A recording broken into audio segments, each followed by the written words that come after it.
The 2008 financial crisis was caused by a combination of factors including the housing market bubble, the widespread use of subprime mortgages, and the failure of large financial institutions.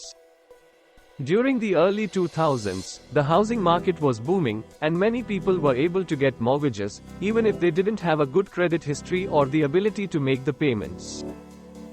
These subprime mortgages were packaged and sold to investment banks, who then created securities from these mortgages and sold them to investors around the world.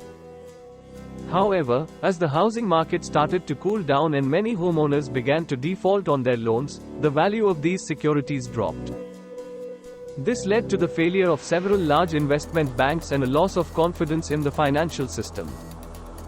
This, in turn, resulted in a global credit crunch and a reduction in lending and spending, which ultimately led to the Great Recession of 2008-09. Additionally, inadequate regulation, poor risk management practices, and a lack of transparency in the financial system also contributed to the crisis. The failure of large financial institutions, such as Lehman Brothers, was a turning point that amplified the crisis and led to a widespread panic in the financial markets.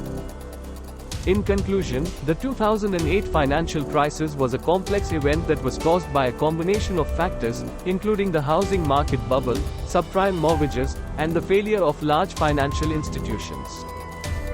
The crisis had far-reaching effects, including widespread job losses and a deep recession that lasted several years.